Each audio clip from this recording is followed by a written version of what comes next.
All of you heard the Honorable Prime Minister speak last night to the nation.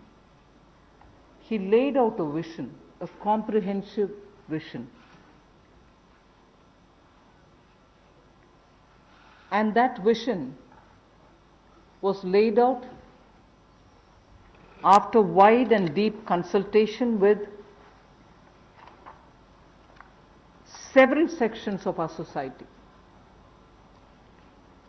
And these discussions were held at various levels, with various ministries, and also gradually taken up to the level of the Prime Minister's office, and the Prime Minister himself has been spending considerable time to make sure that the inputs obtained are given due consideration and they form a part of the package that's being given to the country.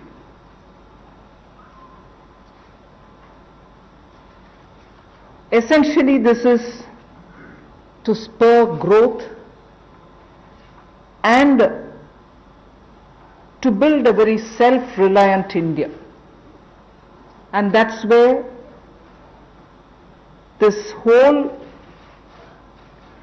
initiative is called as Atmanirbhar Bharat Abhiyan. And the word Atmanirbhar India is the one which you will be hearing me say quite often.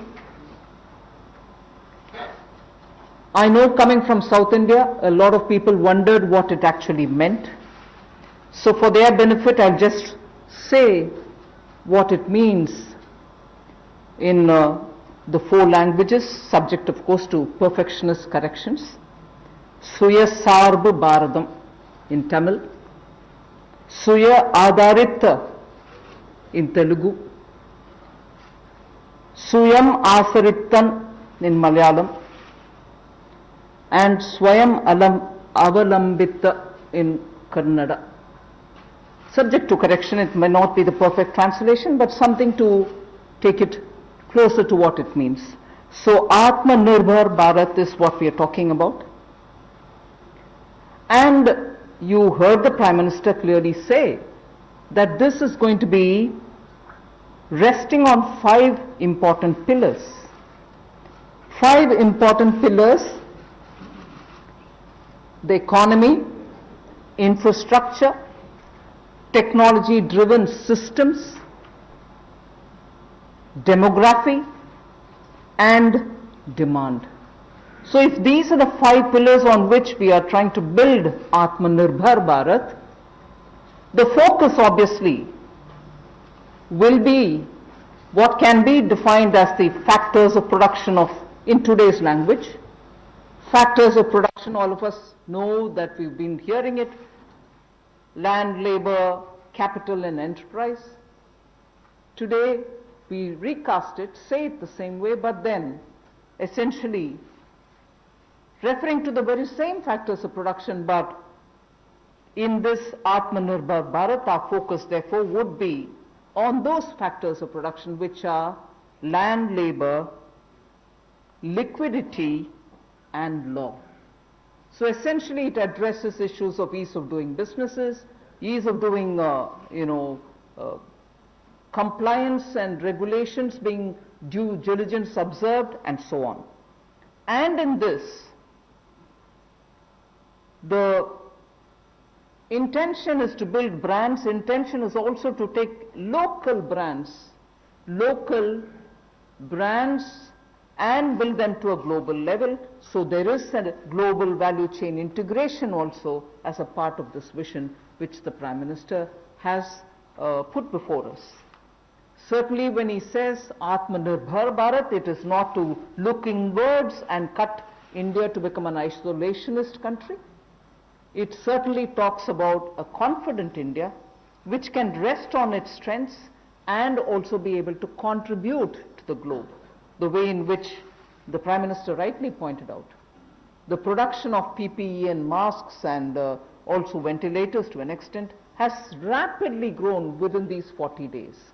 We have the capability, we have the enterprise to build such capabilities and help the world with it. And therefore India shall continue contributing to the globe. You've also been seeing, I'm moving away from Prime Minister's last night's speech, you've been seeing that the government being led by Prime Minister Modi, even in 2014-19 regime, was a listening, was a sensitive, and also was a responding government. And that is why I list before you the various reform-driven steps which have been successfully taken. It's important for us to recall that now. Even as we talk about building a new India, building an India which is going to be Atmanirbhar.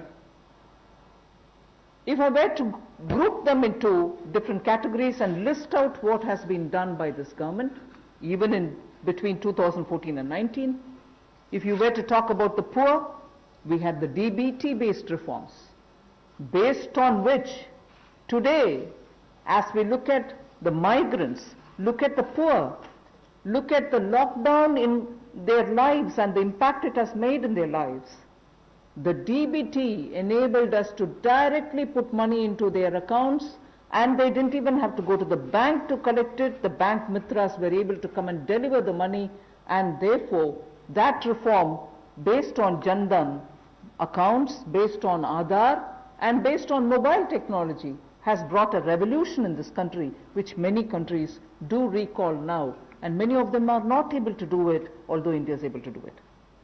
So for the poor, the DBT, the micro-insurance schemes, PM Awas Yojana, Ujjwala Yojana, again something which has made it possible for people to have free cooking gas in the last 3 months. It wouldn't have been possible to reach out to the poor to have their cooking gas given unless the Ujjwala scheme was so successfully implemented. Swachh Bharat Abhiyan and Ayushman Bharat. And therefore for the poor, during the last tenure, the several schemes which benefited were all reform driven.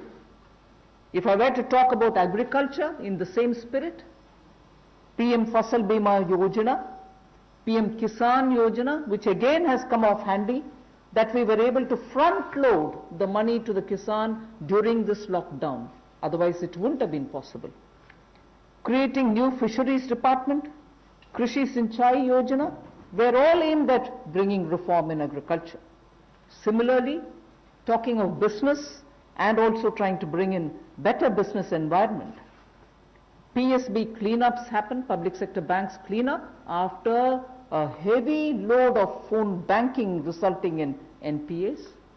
Public sector banks recapitalization, FDI liberalization, ease of doing business reforms, which were taken down to the third level of administration governance, IBC reforms, GST reforms, and today because of the GST reforms you're able to see what impact lockdown is having on small and medium businesses.